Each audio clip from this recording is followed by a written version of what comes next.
I'm Chase, And I'm Dylan. and welcome back to the Media Unrestricted podcast. We got a loaded show for you today, and let's wait no further and get into some trailer discussions.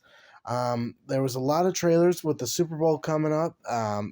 They released majority of them before, but there were a few to release on the day.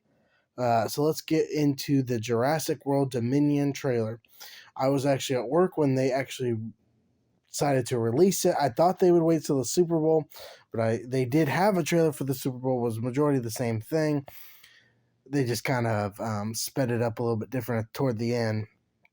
But this trailer is amazing. I love this trailer so much. And I had no surprise that I wouldn't. I'm a big fan of the Jurassic Park World franchise. The first one is an absolute masterpiece and is my favorite film of all time. I don't think The Lost World is as good as people think it is, but it's still a fun movie to watch. The third one, I've always enjoyed it as a kid, so that one holds a special place in my heart because I remember getting it on VHS and watching it all the time. And then the Jurassic World movies, both of them, they both get some slack on, but I think they're both pretty good, solid films. And this one is just stacking up to be just the exact same way. This trailer is emotional. It's exciting. It just gives a lot of nostalgic seeing the original three back at it together. It's really hard to be one of those trailers you don't kind of like shed a tear and just emotion and just get you just some of the images of like seeing Blue with her baby.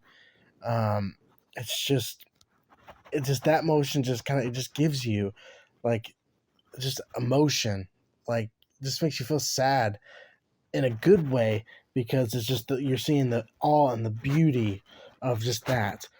And then toward the middle here, I mean, you get the Ellie Sattler and uh, Alan Grant just coming back, and you already had Jeff Goldblum who was in the last one toward the end. But it's just toward the end there, you get some of the shots that were on that 5-minute IMAX thing that like the kind of the I guess you say the action part of the trailer with like the Triceratops destroying something and the Mosasaurus jumping toward the cage and like Chris Pratt's character. What is his name? I'm dropping a blank. Hopefully, I think of it before. It's on top of my head. What is his name? Owen. He's on the motorcycle being chased by one of the bad raptors that's going to be in this. I can't remember what it's called. But he's like, looks, where did they say this was? I can't remember. Is it Spain? But he's like driving through there, and then like he comes to where he's like the Carnosaurus, and it looks like the Allosaurus. Like, I mean, that scene just was like, whenever I saw it, I was like, whoa. This movie's just gonna be a roller coaster ride of emotions. To me, when I was watching this trailer, I get the feel of Avengers Endgame level like movie. Just because it also is the conclusion of this part of the franchise, like the Jurassic World franchise. They would plan to do more. But it just feels like this is going to be emotional. I can definitely already see I'm going to cry somewhere in this movie, if not more than once. But I don't know if anyone else is getting that Avengers Endgame level vibe to this movie, or maybe I'm just shitting myself stupid here. But this movie drops June 10th. I cannot wait. It's going to be so great. I already know it is. I really hope they do not fall into what they did last time with Fallen Kingdom, where they failed to show majority of your stuff in the trailers. And that's why everyone hates Fallen Kingdom, but still fun movie, so they can, whatever. I'm so excited for this movie. I can't wait to see what it brings. And moving on to our next trailer talk, Doctor Strange Enter the Multiverse released a new trailer. Well, first you kind of like for the Super Bowl, they showed this commercial for it, and then you had to go online to see the full preview. And it is a solid trailer. I'll give you that. This movie's going to be different, but it is going to be, I can call it right now, a great Marvel film. Now, Doctor Strange, when I saw the first one, I was kind of like, I don't know. I'm not going to have high hopes for this movie. But then I rented it, a family video, here in Evansville when it came out. And you know what? I was very, very surprised. I enjoyed it so much. And Doctor Strange has been a very nice addition to the MCU. And I think this movie is going to bring a lot of great stuff with a lot of great cameos. If you've heard Xavier X, I think Xavier X, that's what his name is, I believe, and from the X-Men being teased, and some people saying they see sitting in the chair, I believe it's next to him, it maybe is Reed Richards. And then the poster, they think they see Deadpool, like in what, like the crystal, I don't know what, like the glass or however you want, multiverse thing. So I mean, they did, I feel like, tease the Illuminati in this movie. I think this movie is just going to be insanely crazy. The zombie Doctor Strange toward the end. This movie's just going to be bonkers and just so much damn fun. I just cannot wait to see it. I know it releases this May, so stay tuned for more Doctor Strange news. And soon, before you know, this movie will be in theaters and we will be reviewing it for you. So stay tuned. I really did like this trailer though. And moving on to the final trailer in our discussion, the one that I think everyone kind of was like, what? That is Nope. The movie that just everyone is trying to figure out what is going on in this movie, even though everyone is, I think, getting to the point now they see it's an alien movie, because that's what I think it is. But everyone is still just trying to think to themselves, what is going on in this movie? So I give it to, I think it's Peele. Jordan Peele, I give it to you, man. You've done a fantastic job with that marketing with this movie and making us try to figure out what is going on here. It's definitely going to be different than Get Out and Us. I'd never seen Us. I did see Get Out. I definitely recommend that movie if anyone's never seen it. It's very, very good. And then he also helped with Candyman, which everybody knows me and Dylan both love that movie. Definitely recommend seeing that too. But I really think Nope is definitely high on my radar too to be seeing this year. It releases July 22nd. So more news maybe on this, maybe not. I don't know what they're planning for Nope. But stay tuned to see what we come up with. Nope. So Dylan, did you see all these trailers and what did you think? To get started talking about um to get started talking about the Jurassic World trailer, it looks amazing. Whenever that trailer showed at the Super Bowl, there were many people in my family who were hyped to see that too because they were like, "Oh, it's got the original people from the original movie in it." And I was like, "Yeah, it's been rumored for I was thinking to myself, I didn't say out loud. I was like, "That yeah, it's been rumored for a while, but I'm the only one here who follows rumors and news and stuff like that, so I'm the only one who knew." But yeah, they were all pretty hyped about it, and if just people who weren't hyped about the first and second Jurassic World movies are hyped about this one because the original characters from the original movie are returning, I think this movie has the potential to like make a shit ton of money at the box office. So they need to keep an eye out for that. And with Doctor Strange 2, I'm probably more hyped for this than I was for Spider-Man No Way Home. Like this is gonna have so many cameos in it. For those of you who saw the trailer, we obviously get the voice of Professor X, played by Patrick Stewart in the trailer. And just think, if they're willing to give us Patrick Stewart, Professor X in the trailer, what else are they hiding from us in this movie? Like this is gonna be like there are gonna be so many cameos in this movie. It's gonna be absolutely insane. And I agree with you. It's gonna be such a fun Marvel movie, and I can't wait to see it come out in May. Um, and with Nope, I saw that trailer before the Super Bowl. Because they for some reason this year they've released like all the trailers before the Super Bowl, and I don't get it. But yeah, anyway, that trailer looks bananas.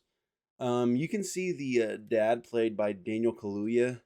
He on his jacket it says the Scorpion King. So there's thinking that this movie takes place in the early 2000s, and that he works on movie sets and stuff like that, and he had that as like a souvenir. And there's also talk like speculation that the name of the movie Nope is actually a what do they call it? Abbreviation for not of planet Earth, which makes sense because it looks like it's about aliens. So this movie looks absolutely nuts. I'm glad they're going in a different direction other than just like people horror, and they're going for like supernatural sort of horror stuff. It's an interesting direction to go in. And moving on to more news, Uncharted reviews. Um, they are very, very mixed, um, if you could say. I've got a few of them here for you. I'm just going to read them off. These are all coming from Rotten Tomatoes, due for the top critics. Michael O'Sullivan from the Washington Post had to say, far fetched? Yes. Inconceivable? Eye rolling? Absurd? Two. It also feels a bit unreasonable to expect anything more or less. Um, he gave it a 2.5 out of 4, which, like, kind of from his review, kind of sounds, I guess, not great, but he did give it a tomato. So, and then Owen Gilberman from Variety, he had to say, watchable in a thin Raiders of the Lost National Treasure, a Fast and the Furious Caribbean way.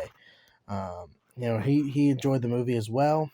And then Brian Tritt from USA Today, he gave it was by saying it's a rather impressive feat to bury Tom Holland's considerable charisma, excuse me, through.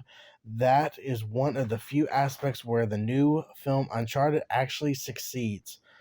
And then Peter Bradshaw from The Guardian, who also gave it a negative review. Both of this one and the last one have been negative reviews.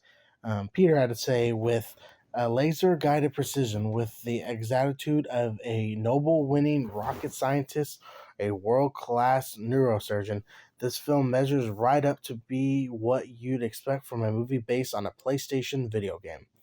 So those are just a few reviews. Too good, too bad. As of this moment, it is sitting on Rotten Tomatoes at a 42%. No audience score yet, with the film just releasing in just a couple days. Um, IMDb is actually sitting at a better review at a 6.9. And Metacritic, the one that nobody likes, and I know me and Dylan both hate them with a passion because they don't feel like they hate more stuff, which doesn't make any sense, anyways. But they gave it a 42% as well. So, I mean, I'm just going to go into this movie with my own opinion. I'm not listening to this because I am a very big fan of these games. I think they're very, very fun. And just, I'm also in the mood for just a good damn adventure movie. And from what I've seen from the trailers, I think that's what you're going to get. Is it going to be far fetched like the first review said? Absolutely. I mean, some of what Nathan's able to do, it's kind of like you question yourself, like, I don't think so. I don't think anybody can do that. But you know what? The second review kind of had it the same way too. It's watchable in a Raiders of the Lost National Treasure of the Fast and the Furious Caribbean. Like, it's just saying that go into the movie, have fun. Don't go in just to criticize it because it's a video game movie and nobody likes video game movies. Just have a good damn time with it. Turn your brain off. Enjoy the 2 hours you get and just have a good time with it. That's all I'm going to do. I think it's going to be a great experience. I'm still not sure about Mark Wahlberg. I think that's the one thing I'm worried about. I think Tom Holland's going to do a great job because Tom Holland exceeds at everything. But me and Dylan will have an out of the theater thoughts coming to you on Thursday night when we see the film at 7:15. So stay tuned for that and see what we think. Now, Dylan, I know you're a big fan of the Uncharted franchise, just like me. What do you think of these reviews? Are you gonna not listen to them like me and just going with your own thoughts? Or are they concerning to you? Um, what are you thinking of them, and what's your idea when you go in to see the movie? These Uncharted reviews don't they don't surprise me, honestly. Like, I could tell people weren't into the trailer whenever they first watched it, and like,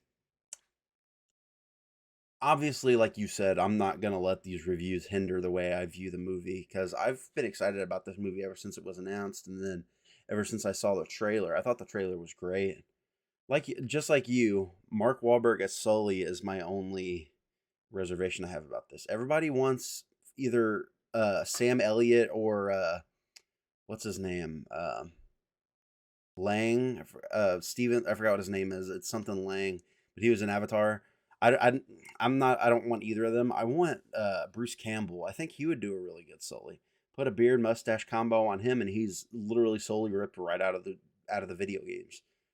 But I'll give Mark Wahlberg a chance. The trailers just didn't seem, I don't know, like it was that. And then the reviews make it seem like he's just playing Mark Wahlberg in this movie, which is a big red flag. But like I said, I'll give it a chance.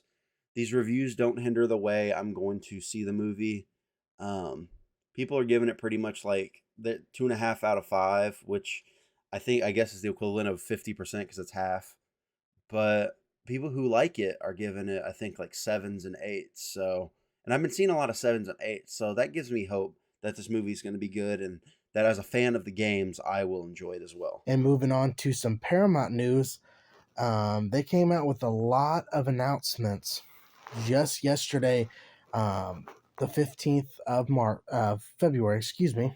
So I'm going to break them down, and then I will get into a few of them and talk to you about them. Transformers Rise of the Beast will be the first in a trilogy. Quiet Place 3 is coming in 2025, with the spinoff still in the works for earlier. I can't remember when they said on that one if they did it all. But Sonic is getting a third movie, and Knuckles' centered spinoff for Paramount Plus, and Idris Elba will be continuing to play the character. Halo has already been renewed for a second season. All Paramount movies starting in 2024 will go to Paramount Plus after their theatrical window. 3 new SpongeBob character-driven movies are being made exclusively for Paramount Plus. Excuse me. In 2023, everybody knows we have that new Ninja Turtle movie coming from Seth Rogen. There will also be a series of villain-driven Ninja Turtle films on the Paramount Plus, and another Star Trek movie is in the works. To go off, I guess, right there from the bottom, Star Trek, I'm not a big fan of. I know it does have a big fan base, so to all the people who like Star Trek, yeah, you guys got another movie coming. I hear they're pretty good, so maybe I need to try them again.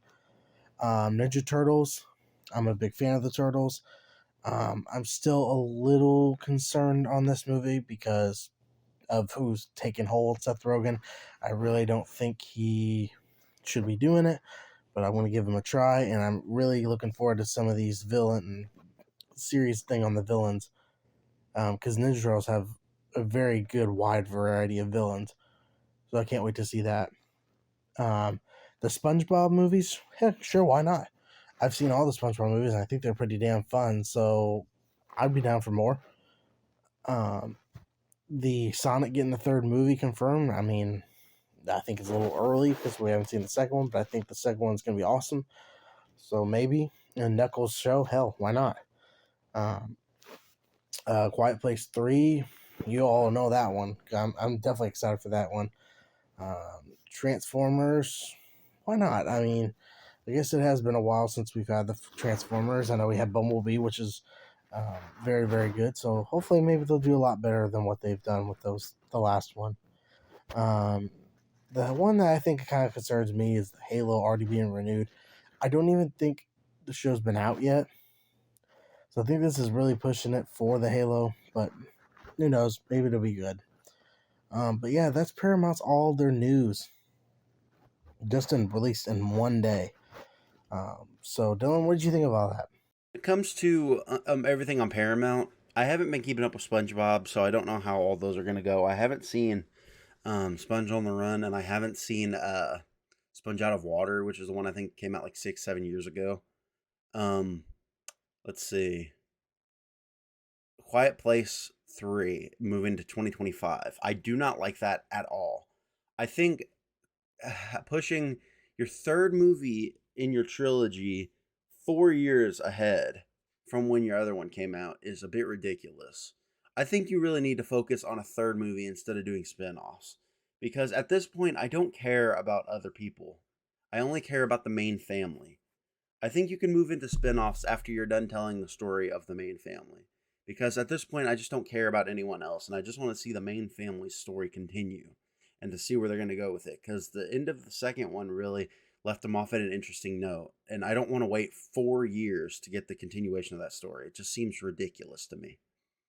And with Transformers: Rise of the Beasts, I don't know if it's going to be canon to the Michael Bay movies or if it's going to be completely new, but it'll be interesting, I'm sure. Um, I liked the Michael Bay ones. I'm just not personally a huge Transformers fan. But yeah, I'm sure it'll be good. And with the Ninja Turtles, I'm not really a huge fan of the Ninja Turtles, but you sound really excited about it, and that's all that matters. Ninja Turtles fans seem happy about it. They seem excited about it, and that's all that matters. The fans of that franchise are happy about it, and that's all that matters. And moving on to some DC news, we got our first look at Michael Keaton. More or less, I think it's a stuntman in his suit for Batgirl. There were some set photos released just yesterday, so the 15th was a very, very busy day. But it gave our best look at Michael Keaton's Batman suit. One of the big differences from the suit is comes with a bottom cowl. So it's like the original cowl had a bat wing like design at the bottom, which fit perfectly around the Batman logo in the chest. But these set photos show a cowl or cape now ends in a straight line prior to the logo. Is it possible just for functionality reasons, though, and the original Batman suit design will be restored through CGI? But also in these images, we see Jim Gordon, which still played by J.K. Simmons, but you can tell this is definitely a flashback or something because Jim Gordon has hair, it was like orangish hair. So this is definitely a flashback for sure. But it is very, very cool to see.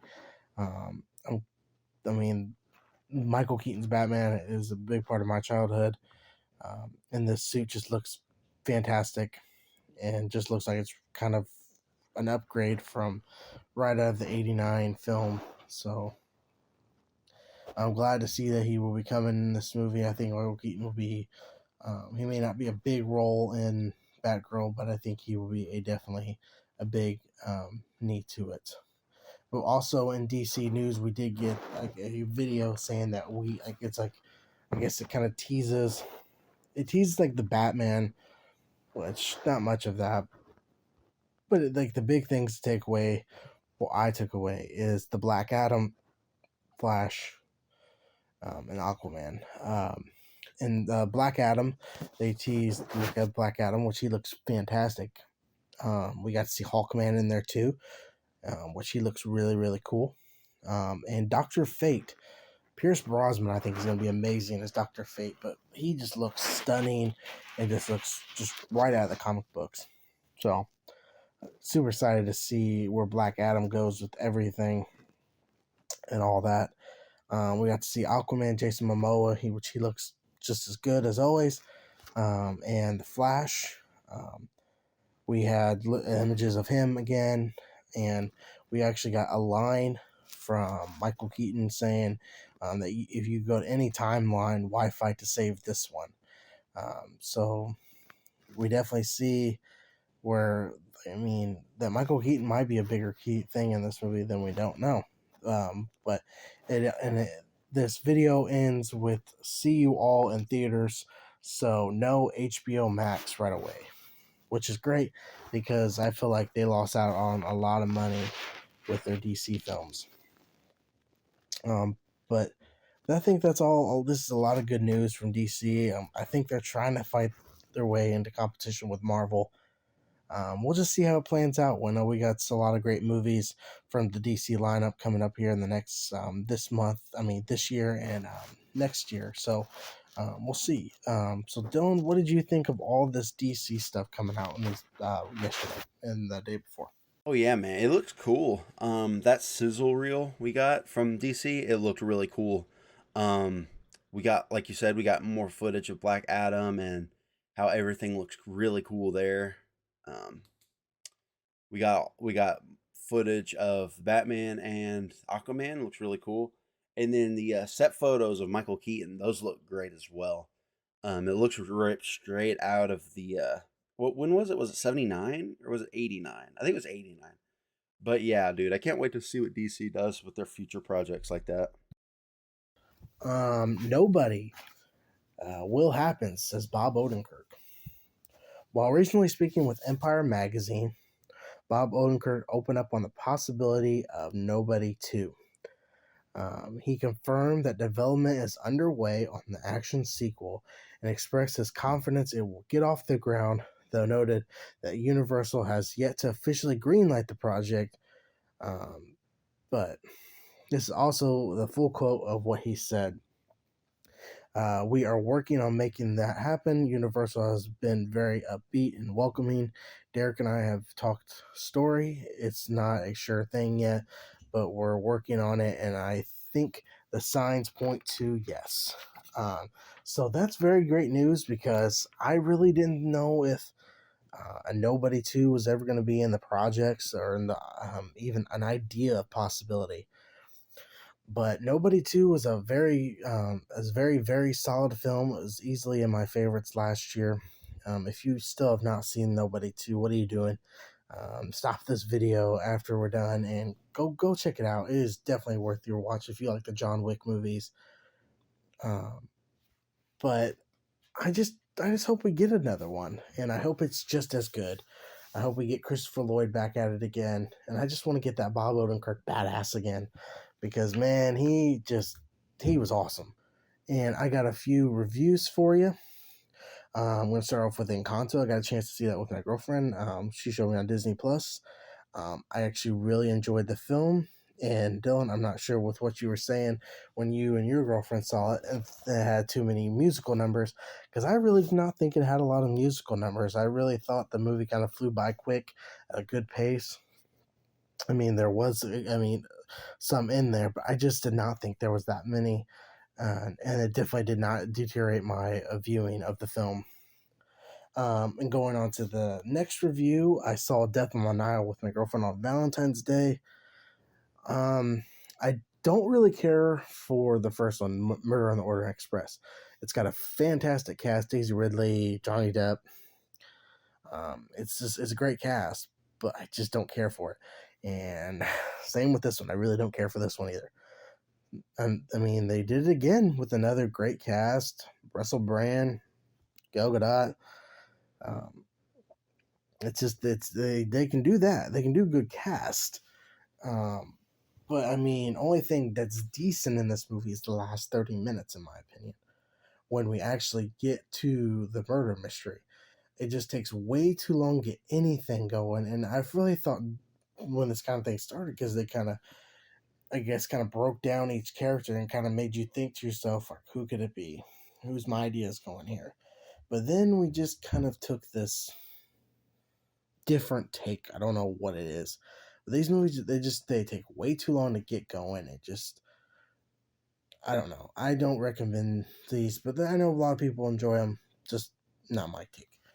And then my last review, a good review, Last Night in Soho. This was great.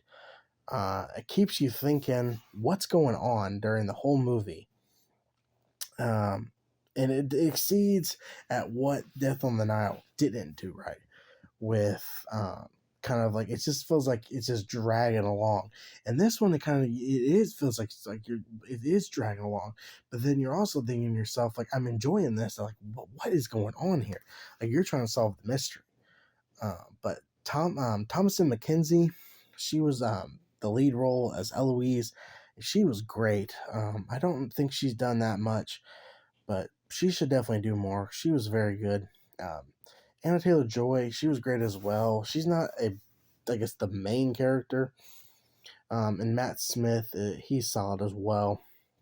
If anybody don't know what this movie's about, this is Eloise. She moves to, I think it was England, I believe, and she, like, for school, and she kind of is not fitting in with the people because they're kind of like the stuck-up people.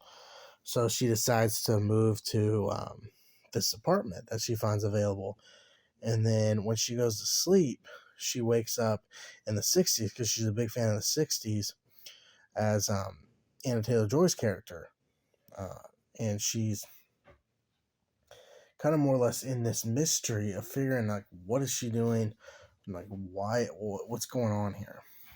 But people kind of call this one more a horror film. I don't really think it's as much horror as it is a mystery to me. I feel like it's more mystery thriller, but it does have horror elements definitely toward the end. I definitely recommend this one for anyone to see. It is very, very good. Even if you don't like horror movies, definitely recommend. Check it out. It is worth your time.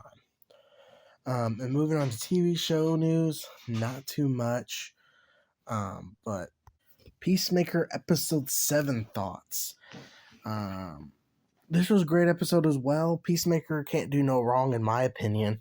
White Dragon made his first appearance in this one, and he was awesome. This episode was really only, I think, 40 minutes. So this was the actual, I think, 39, 40 minutes. So this was actually the shortest episode. But again, it just goes by so quick, and you just kind of like, man, I'm ready for the next episode. Definitely the way they end it. But Eagly really, really shines in this one, which he shined through the whole thing. But he kind of gets attacked by White Dragon, or he does get attacked, gets punched in the. So then you kind of think to yourself, is he Eagly gonna die? And there's the motion toward there with Peacemaker, and whenever he actually doesn't, and he hugs Peacemaker like he did in the first episode. It really brings, because I know I definitely started tearing up, because it brings a real tear to your eye. And then at the end, the reveal of the cow with like the alien, the king or queen or however you want to look at it, looks big. It's really like giant, and it just looks really, really cool. It's like freaking thing Godzilla will be fighting. But I am so excited for the season finale. Drops tomorrow when I'm recording this, so I'm really sad to see that it's ending. But I got better news coming up here shortly. But I am super looking forward to the season finale and seeing how it all ends and how it ends. Maybe it sets up for the next Suicide Squad spinoff. But to good news, Peacemaker season 2 has been confirmed by Gunn. James Gunn confirms HBO Max has renewed Peacemaker for season 2 a day ahead of the season 1 finale airing on the streaming platform. With just a day remaining until the season 1 finale, James Gunn took to Twitter to confirm that Peacemaker has been renewed for a season 2 by HBO Max. The creator, writer, director expresses gratitude to both the cast, producers, audience for helping propel the series to success and paving the way for the renewal.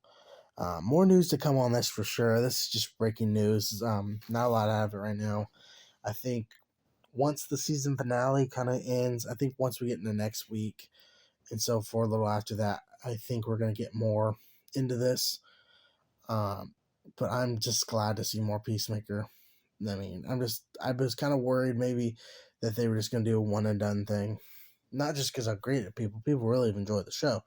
I just thought maybe they just kind of maybe do each Suicide Squad separately. But I'm so glad it's continuing, because Peacemaker, you are the king. But Dylan, what do you think of all that Peacemaker stuff, man? Gotta know your thoughts. With episode 7, you're forgetting like we had a huge death from the Argus team. We saw that Myrn died because Goff, who was in the body of what's her name, that cop, the cop, and she killed him. Then we got a sweet scene of Harcourt holding the holding Myrn's butterfly hand, and then he dies.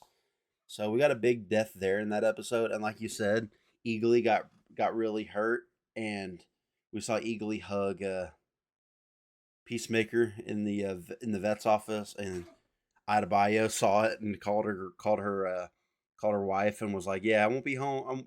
I'll be home a little bit later than I anticipated," because she interpreted the eagle hugging the human as a sign for her to stay with the team. And that episode was just really good. And when I'm recording this, the season finale had already come out. Chase recorded this before that, but I'm recording my part whenever the season finale already came out. But we're going to have both of our reviews for that, I believe, next week on that episode. And I'm just going to say, holy shit, the season finale was amazing. And be sure to stay tuned for our review on that next week, because it was a bonkers finale. A lot of shit went down. But yeah, also in regards to Peacemaker season 2, I'm really happy it's getting a season 2. I was really hoping that since James Gunn confirmed that TDK survived the Suicide Squad movie, that we'd get a cameo from him in this or like a TDK spinoff series or something. But you can only hope for so much. I just hope that they bring in Nathan Fillion's TDK at some point because he was a really cool character in that Suicide Squad movie. And thank you for listening to this episode. We really appreciate it. Remember, we will be back Thursday night with our out of the theater thoughts for Uncharted. So stay tuned for that. And also remember, hopefully, maybe next week, if Dylan is free, we will be doing our Batman video, doing some rankings and just some other fun stuff. So stay tuned for that. If you're a Batman fan, you will not want to miss that episode. But stay tuned for that, and we will talk to you next week.